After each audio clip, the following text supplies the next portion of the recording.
ఈ మధ్య అమిత్ షా ఒక మీటింగ్లో మాట్లాడుతూ ఇంగ్లీష్ మాట్లాడే వాళ్ళు సిగ్గుపడే రోజు వస్తుందని అన్నాడు. కానీ అది ఎంత వాస్తవం మీరే ఆలోచించండి. ఇప్పుడు నేను మీకు ఒక లిస్ట్ ఇస్తాను. ఆ లిస్ట్‌లో ఉన్న వాళ్ళ పిల్లలందరూ కూడా విదేశాలలో ఇంగ్లీష్ మీడియంలలో డిగ్రీలు, మాస్టర్స్ చేస్తున్న వాళ్ళే. के जीवन में इस देश में अंग्रेजी बोलने वालों को शर्म आएगी।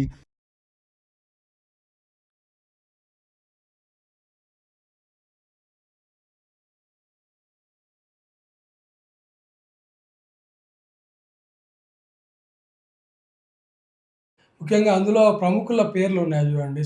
నిర్మలా సీతారామన్, రాజ్‌నాథ్ సింగ్, జ్యోతిరాదిత్య సింధియా, శివరాజ్ సింగ్ చౌహాన్ వీళ్ళ పిల్లలందరూ కూడా ఇంగ్లీష్ మీడియమే చదువుతున్నారు యూకేలో, అమెరికాలో. మరి ఇప్పుడు ఈయన అమిత్ షా చెప్పినట్టుగా ఇంగ్లీషు మాట్లాడే వాళ్ళు సిగ్గుపడాల్సిన రోజు వస్తుందంటే, మరి వాళ్ళ మినిస్ట్రీల పిల్లలనే వాళ్ళు ఇంగ్లీష్ మీడియం ఎందుకు చదివిస్తున్నట్టు మరి? అంటే మరి వాళ్ళు కరెక్టా? మరి అమిత్ షా కరెక్టా? మనకైతే అర్థం కాలేదు.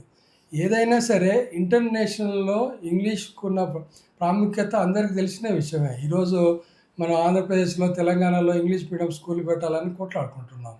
కానీ అమిత్ షా మాత్రం హిందీనే మాట్లాడాలా, ఇంగ్లీష్ మాట్లాడే వాళ్ళకు సిగ్గుపోతదన్నట్టు మాట్లాడుతున్నాడు. ఇదంతా ఎందుకు మాట్లాడుతున్నాడంటే ఆయన కొడుక్కి అసలు ఇంగ్లీష్ రాదు.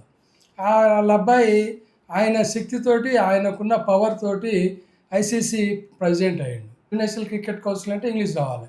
కానీ ఆ అబ్బాయికి ఇంగ్లీష్ అస్సలు రాదు. మీరు ఎప్పుడన్నా కావాలంటే చూడండి అతని వీడియోలలో, ఇంగ్లీష్ అస్సలు రాదు.